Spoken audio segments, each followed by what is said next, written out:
देखो आज आप लोग पढ़ने वाले हैं कि प्रत्यावर्ती धारा का वर्ग माध्य मूल मान, ये बोर्ड परीक्षाओं में बहुत ही अधिक आता है। तो इसे पढ़ने के लिए बहुत ही एक आसान सा तरीका अपनाया है जिसे आप लोग अच्छे तरीके से ग्रहण कर सकते हैं। तो ये तरीका देखो क्या है कि आप लोग पहले ही से जानते हैं कि कोई भी अगर हम प्रत्यावर्ती धारा परिपथ लेते हैं तो उसमें आधे चक्र में वैल्यू धनात्मक होती है और आधे चक्र में ऋणात्मक होती है।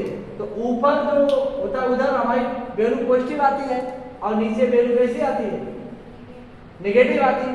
लेकिन औसत एवरेज हमारा कैसा रहता है, शून्य रहता है।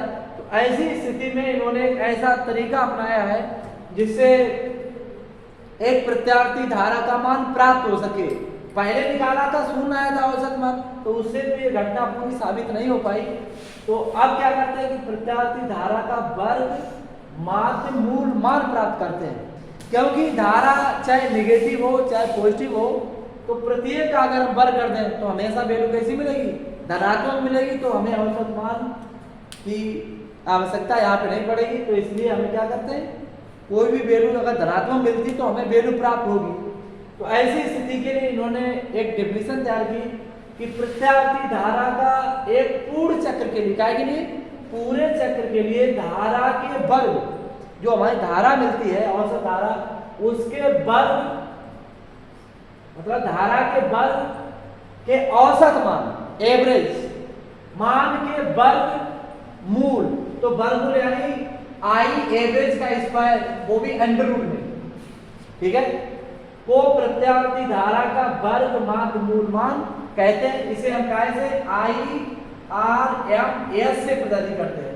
इसका मतलब रूट मींस स्क्वायर, ठीक है। तो देखो यहाँ पे आप क्या ज्ञात कर सकते हैं, यानी IRMS बराबर क्या लेना है, पहले तो हमें धारा का तात्क्षणिक मान पता होना चाहिए। क्या होता है, प्रत्यावर्ती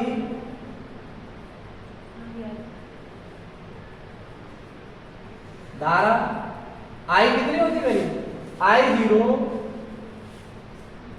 साइन ओमेगा टी।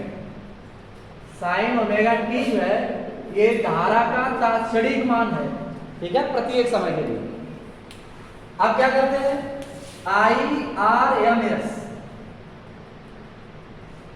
बराबर अंडर रूट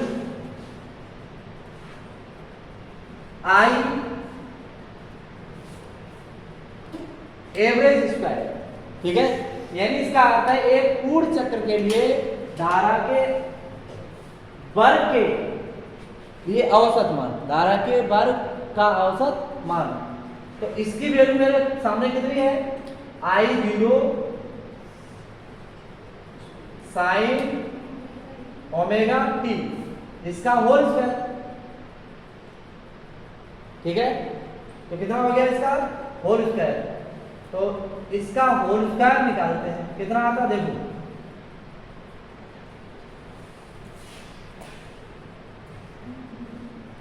I0 स्क्वायर हो जाएगा और इंटू साइन ओमेगा टी। अब I0 यहाँ पे बाहर निकाल सकते हैं, ठीक है, और यहाँ हो जाएगा साइन स्क्वायर ओमेगा टी। तो I0 जब बाहर निकालेंगे तो वर्गमूल से क्या निकलेगा, सिर्फ I0 अंडर रूट क्या बचा, साइन स्क्वायर ओमेगा टी, ठीक है। एक पूर्ण चक्र के लिए यहाँ पे तो वैल्यू, इसकी वैल्यू कितनी होती है, अधिकतम मान 1 होता है। तो इससे मान नहीं, इसे हमें चेंज करना है, क्योंकि एक फार्मूला होता है मेरे सामने, यही लिख लेता हूं, साइन स्क्वायर ओमेगा टी बराबर सूत्र होता है 1 माइनस कॉस 2 थीटा, यानी थीटा के सामने कितना, तो यहां हो जाएगा 2 ओमेगा टी और बटे में 2। तो ये सूत्र का प्रयोग कर सकते हैं। तो I0 under root 1 minus cos 2 omega T और बटे में 2, ठीक है। ये 2 जो है बाहर निकाल देते हैं, ठीक है। तो बाहर निकलेंगे तो कितना हो जाएगा, I0/√2 हो जाएगा। अब जो अंडररूट में बचा है तो 1 - cos 2π, ठीक है।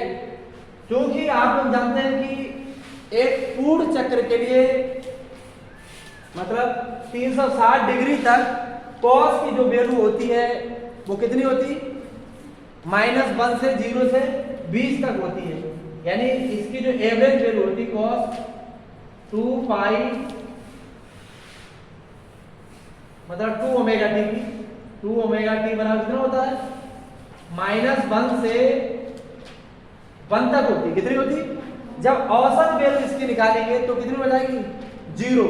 औसत वैल्यू कितनी हो जाएगी, 0।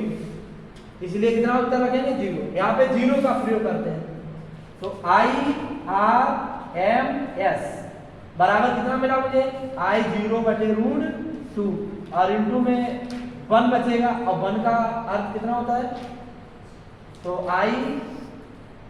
IRMS फाइनल आंसर हमारा निकला है बराबर I0/√2। तो यही हमारा आंसर होता है। किसी भी प्रत्यावर्ती धारा का जब वर्ग माध्य मूल वैल्यू पूछी जाए तो कितनी होती, IRMS बराबर I0/√2। तो यही हमारा प्रत्यावर्ती धारा का मान निकलता है वर्ग माध्य मूल के लिए, ठीक है। समझा गया ना। ये वीडियो बहुत ही इजी है, इसे अच्छे से कर सकते हैं और इसे आप लोग सब्सक्राइब कर दीजिए और लाइक भी करते रहिए, जिससे आने वाली वीडियो सभी आपके पास जितने भी अपलोड करें वो आप लोगों के पास पहुंचते रहे। बहुत ही आसान तरीके से इसको निकाल सकते हैं। सभी छात्र यूपी बोर्ड में इसे अच्छे से पढ़ के इसे बहुत सारे अंक ला सकते हैं, ठीक है। आने वाले समय के लिए बहुत ही जरूरी है। Thank you.